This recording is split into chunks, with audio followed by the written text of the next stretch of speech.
नमस्कार दोस्तों, अभी नर्सिंग में आपका एक बार फिर से स्वागत है। आज मैं बताने जा रहा हूँ ऑक्यूपेशनल हेल्थ। तो ये ऑक्यूपेशनल हेल्थ के बारे में पहली बार डिफाइन किया गया था 1950 में, जो कि इंटरनेशनल लेबर ऑर्गेनाइजेशन कमेटी के द्वारा कि वर्करों के लिए। तो चलिए इसका डिफिनीसन देख लेते हैं हम लोग। Occupational health refers to the branch of healthcare focused on maintaining and improving the health and safety of worker in the workplace। कह रहे ऑक्यूपेशनल हेल्थ जो है हेल्थ केयर का क्या है, शाखा है जिसका मुख्य उद्देश्य है कि जो लोग भी वर्कर हैं, जो काम करते हैं, कामकाजी लोगों के लिए उनके हेल्थ और सेफ्टी का ध्यान रखना।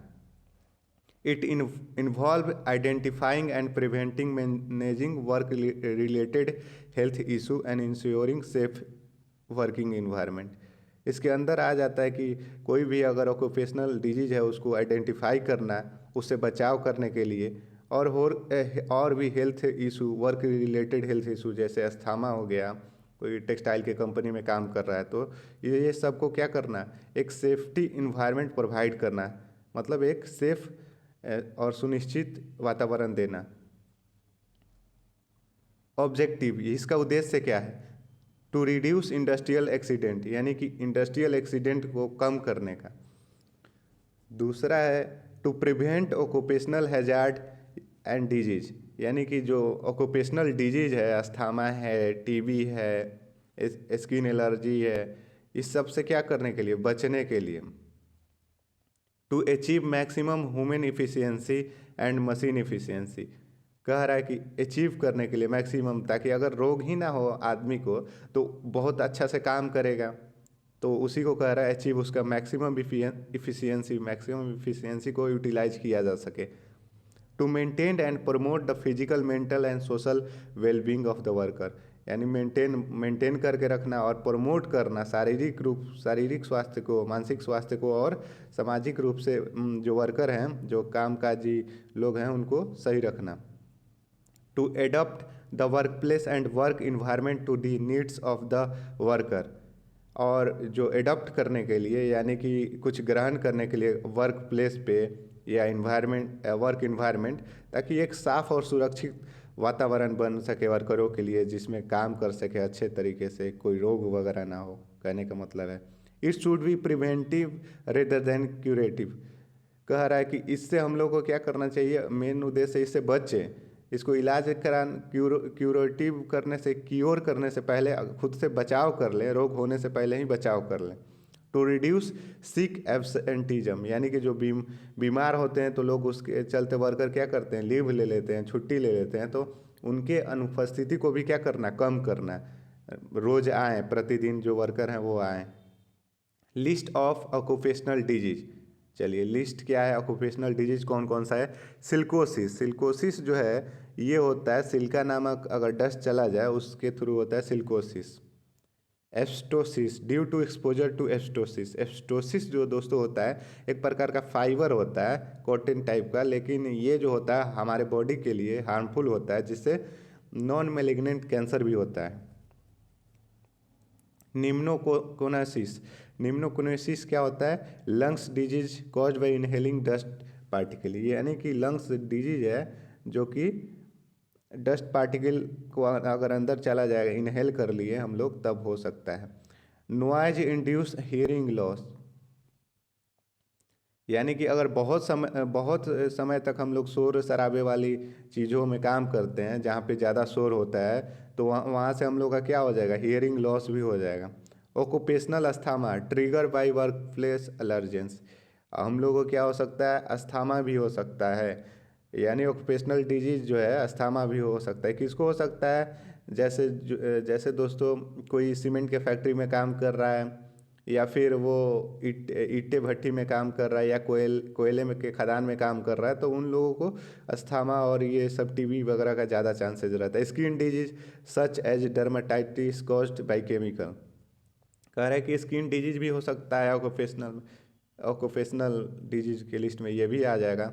क्योंकि क्या होता है कभी कभी बहुत लोग केमिकल के फैक्ट्री में काम करते हैं, जैसे फार्मा इंडस्ट्री हो गया, तो वहाँ पे उसके टच में आने से बहुत सारा डिजीज भी होता है। Repetitive strain injury, due to repetitive task, एक ही टास्क को बार बार करने से भी कई बार क्या हो जाता है, वह चोट लग जाता है।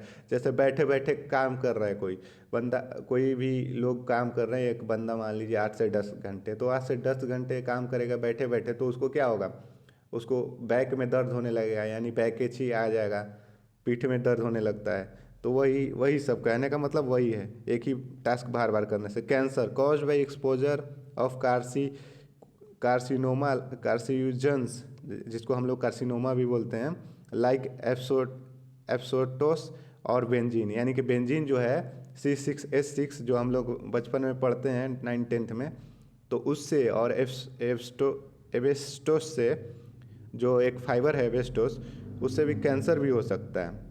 तो ये सब क्या है, ऑक्यूपेशनल डिजीज है। अब चलिए दोस्तों देख लेते हैं role of nurse in occupational health, यानी कि नर्स की भूमिका क्या है ऑक्यूपेशनल, ये व्यावसायिक स्वास्थ्य में नर्स की भूमिका क्या है। तो सबसे पहले क्या है, health assessment. Nurses assess the health worker through the regular checkup screening to detect any early sign of work related disease. कह रहा है नर्स को नियमित रूप से क्या करना चाहिए, वर्करों के हेल्थ के बारे में रेगुलर चेकअप करना चाहिए, स्क्रीनिंग करना चाहिए। अगर रोग पता लग जाए, अर्ली समय से पहले ही पता चल जाए, तो जल्द से जल्द उसका उपचार किया जा सके और जल्दी से जल्दी वो ठीक हो सके। Health education, educating worker about safe practice hygienes and personal protective equipment, यानी कि हेल्थ एजुकेशन देंगे कि अगर कोई भी अगर वर्कर काम कर रहा है तो उसको हेल्थ के बारे में क्या देंगे, जानकारी देंगे। और अगर कहीं भी कोई सीवियर डिजीज है या कहीं पीपीई किट यानी पर्सनल प्रोटेक्शन के लिए पहन सकते हैं। फर्स्ट एड इमरजेंसी केयर, यानी कि providing immediate care for work place injury और एक्सीडेंट, अगर कहीं पे एक्सीडेंट हो जाता है, आपातकालीन चोट लग जाती है या फिर कोई इंजरी हो जाती है, तो वहाँ पे फर्स्ट एड और इमरजेंसी केयर करना ज़रूरी होता है। डिजीज प्रिवेंशन, यानी कि सबसे पहले रोगी रोगों की रोकथाम, यानी कहने का मतलब क्या है, डिजीज हो ही ना उससे पहले ऐसा उसको क्या कर दिए हम लोग, ऐसा एडवाइस दें उसको, ऐसा रोगों के बारे में जानकारी दे कि वो पहले से ही बच जाए, डिजीज हो ही ना। सर्विलांस, यानी मॉनिटर करेंगे वर्क एनवायरनमेंट कैसा है, अगर केमिकल है, नॉइजी है, रेडिएशन है, तो ये सब को क्या करेंगे, मॉनिटर करेंगे। Counselling and support, offering physiological support for stress और mental health issue caused by work place condition. कह रहा है कार्यस्थल पे स्थिति से उत्पन्न तनाव और मानसिक स्वास्थ्य समस्याओं के लिए मनोवैज्ञानिक समर्थन प्रदान करना, यानी कोई भी कार्य है तो उसको मनोवैज्ञानिक समर्थन, साइकोलॉजिकल सपोर्ट प्रदान करने के लिए कह रहा है। पॉलिसी डेवलपमेंट, असिस्टिंग, यानी कोई ना कोई हम लोग नीति बनाएंगे हेल्थ और सेफ्टी से रिलेटेड, कोई ऐसा नीति होना चाहिए वर्क प्लेस पे, ताकि बंदे जो हैं ठीक से काम कर सकें और सुरक्षित महसूस कर सकें। वैक्सीनेशन ड्राइव, यानी वैक्सीनेशन के बारे में हम लोग जानकारी देंगे, जैसे हेपेटाइटिस बी हो गया, कोरोना वैक्सीन हो गया, ये सब के बारे में जानकारी देंगे कि किसी का अगर हाथ कट गया काम करते वक्त तो उसको क्या करना चाहिए, टेटनस का सुई ले लेना चाहिए। ये सब बारे में क्या कर देंगे, अवेयर करा देंगे। Thank you. अगर वीडियो समझ में आए तो लाइक और कमेंट ज़रूर करें।